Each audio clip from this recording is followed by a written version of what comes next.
Hello everybody and welcome to part 6 of my tutorial video series. This time we're dealing with pragmatics, which refers to the question, what do we mean by what we say? Remember last time we talked about semantics, which was just about the meanings, and now we're going a little deeper. We're going into the space that's in between the lines. So as I just mentioned, semantics, we're going to first differentiate between semantics and pragmatics, which is something similar, but the two areas are also very different from each other. You will see. Before we go into this, we have to talk about what pragmatics actually means. So pragmatics is the study of speaker meaning, and as I already kind of said before, how do we communicate more than what we say just by our words? Now, let's talk about the difference between semantics and pragmatics.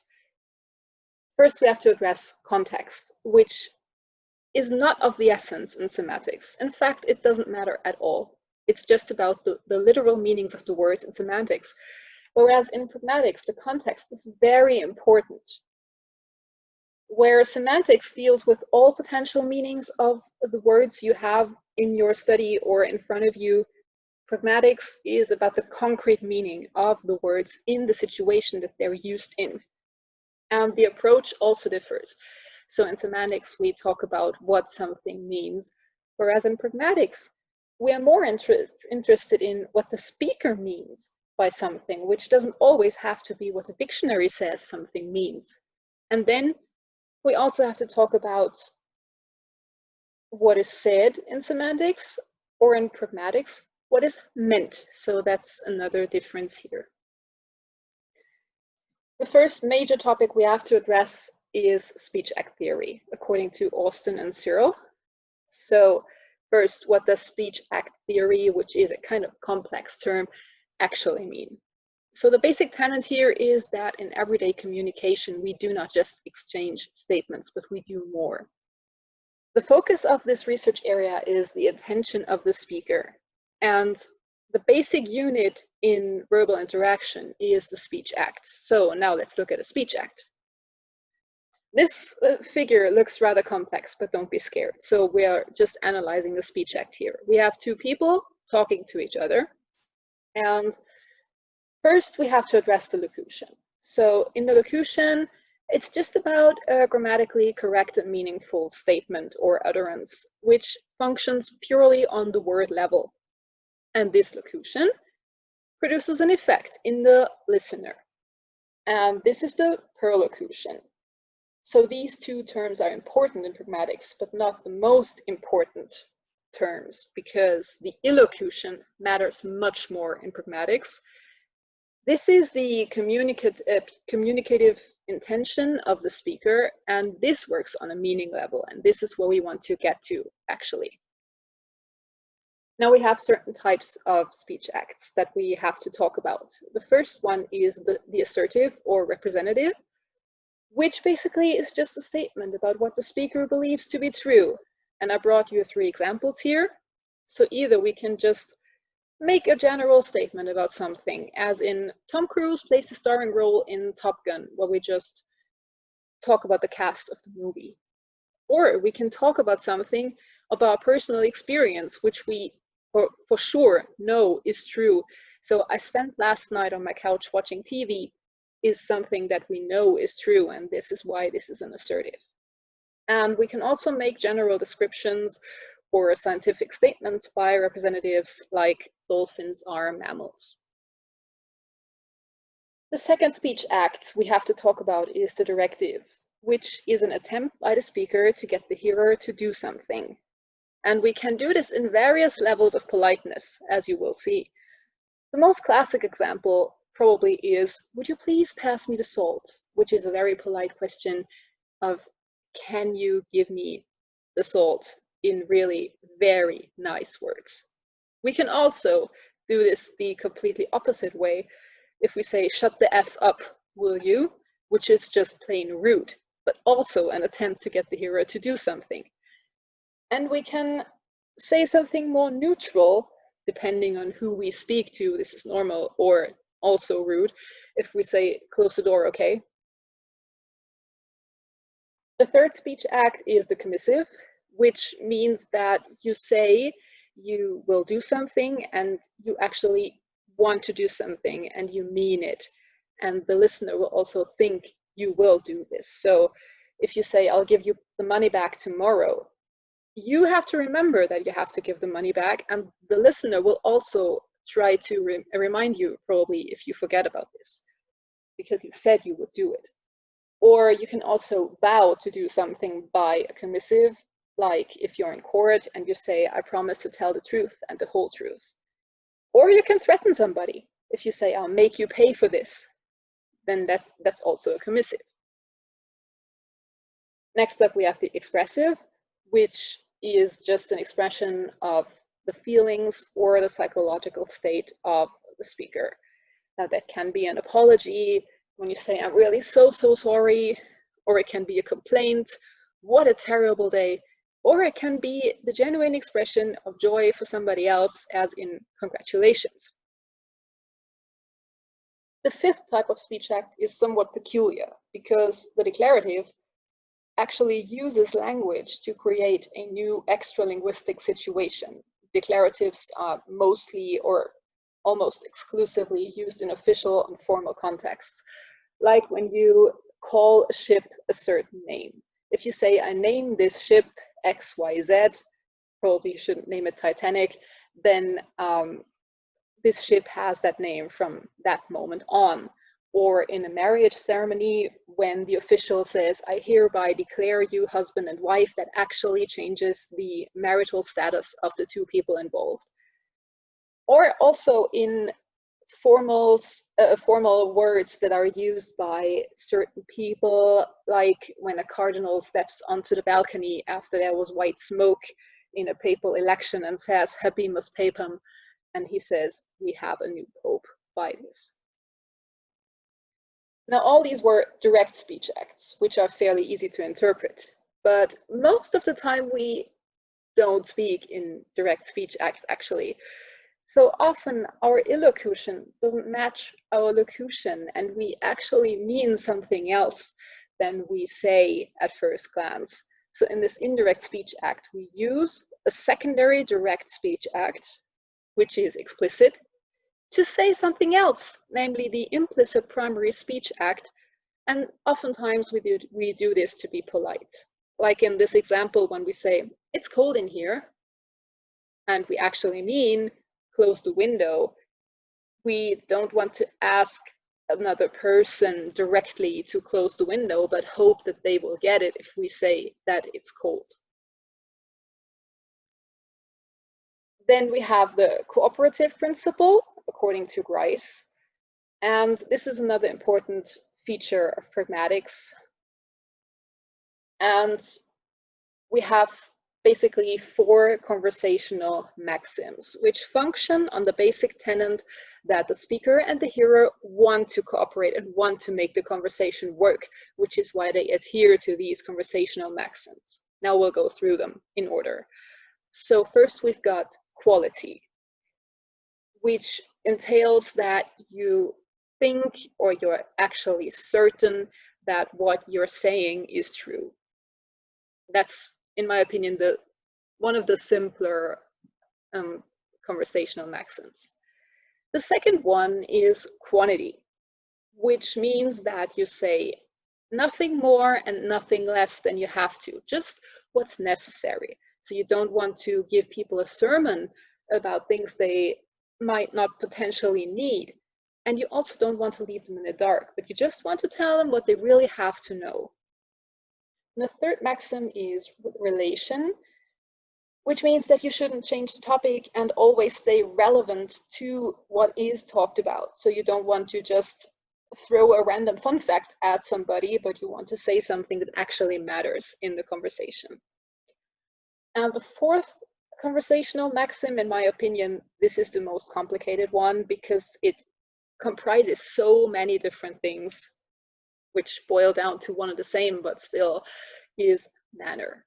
So you want to say your words in a certain order. You don't want to mix everything up so that the hearer can follow you. You don't want to be ambiguous, so you want to be clear. You will also want to avoid obscurity, and which ties in a bit with quantity. You want to be brief, so you don't want to just get caught up in an endless sentence that never ends and that you just go on and on and on. Nobody will follow you then. And perspicuity also refers to a kind of clarity here. Now, if you think about this, our conversations would be really boring if everybody just adhered to these 4 maxims all the time. Because if you talk about a friend, you flout the maxims all the time just to keep things interesting. And you still understand each other. So we have to have a kind of mechanism that comes into play when the maxims are flouted. And this mechanism is the conversational implicature, which basically means that we reinterpret an utterance and its implied meanings when we can't make sense of it according to the conversational maxims. So in this example here, imagine you're at a party and you're there with a friend, and you ask your friend, what do you think of leaving now? And then your friend says, I'm going to grab another beer. You immediately understand what they want to say, namely that they want to stay. Otherwise, they wouldn't go and grab another drink, right? So this conversational implicature comes into play, and even if you don't realize it, it happens all the time. In this example, it's fairly simple, but if you had something more complicated, you would actually stop and think, like, that doesn't make any sense. That doesn't have anything to do with what I just said. And then you would begin to reinterpret. So this is very simple. Now, the last big topic we have to address is deixis. And deictic expressions are basically linguistic devices which anchor an utterance in context, but also depend on the context, as you will see. So if you found this writing on a blackboard in a classroom, say somewhere in Schellingstraße 3, and you went there and you have no idea who else is there at a different time than you right now, and you read, we will meet here tomorrow at the same time as today. There is no date, there is nothing else whatsoever. You wouldn't actually be able to make sense of this, right? I mean, who's we? The person who wrote this and the person who watched the person writing this know this. Here, in this case, is rather clear. Of course, it's the classroom, but here can also mean many things if it's not such a situation. Tomorrow is much less clear, though, because you don't have a date. Tomorrow could have been days, weeks, or months ago, depending how often this blackboard is cleaned. The same goes for today, and the same time as today, you wouldn't have any idea if you weren't in the inner circle. So what are the deictic dimensions that come with these terms, or that these terms can express? So we have a personal deixis, which is mostly reflected in these pronouns, as you can see here, I, you, he, she, it. They can refer to so many people. I mean, I, as I am talking right now, is me, of course. But if you just read something by somebody that said, I was here yesterday, you wouldn't necessarily know who I is. And then you also have the spatial dimension. Here, there, close by. All these expressions can also say many things, because there is so vague, actually, you can say anything with it. Then you have the temporal dimension. Now, soon, current. What was current in the 18th century is not a current topic today. So you see, this is very dependent on the context.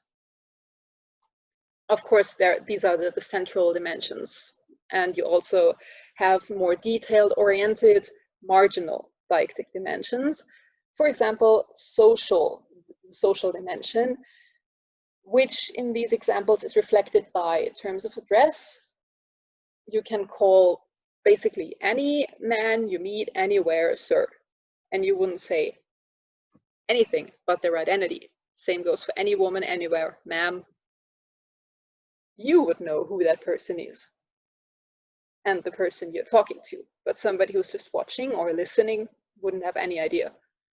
Then you have the dimension of discourse and text, which here in these examples refers to statements you make about a certain text, for example, in the last chapter or on the first page. And if you don't say what text you're actually talking about, the listener wouldn't have any chance of guessing what you're referring to. So they have to know which book or which work you are talking about. And finally, we have manner and degree, which are often terms that I would accompany with gestures to make them clear. So if we have here like this or so big, you have to know what's referred to, because so big, I mean, it can be anything. So you see, it's about the context in Deixis. And Deixis is also very important when it comes to indirect speech, because we have this origo, the deictic center, or also the reference point for context-dependent meaning. Say, for any statement you make, that would be you. You are the origo of anything you say. And this origo, of course, shifts in indirect speech. So if you say something and you're the origo, and then another person reports your speech, then they are the origo. So you have to shift the deictic expressions according to the change of the origo. And now let's look at this example. In the blue box, we have direct speech, where somebody says, we meet in this place now to discuss our problems with our colleagues' idea, which they presented in yesterday's meeting. Just a normal phrase with the deictic expressions marked in bold. And like we had before, we can be any group of people with one member of the group speaking. The same goes for our. And they can also be any group of people that this person is referring to. You don't necessarily know who they're talking about. And this place is where they are standing right now, but say a friend told you the sentence just like that. This place would be where you are standing right now, and that's probably not where the group is standing. And now is also something that's accurate in the moment the person says it, but at the moment somebody reports it, it's not now anymore, it's something else. So you have to adapt these. And then you get to what's in the orange box. They said that they met in that place then to discuss their problems with their colleagues' idea, which the colleagues had presented in the meeting the day before. So now you see we have shifted the focus of, or the origo of the deictic expressions, so that this makes sense and can be at least more understood by a person who hears it. And with that, I come to the end of my video, and I hope to see you again next week when we're talking about social linguistics.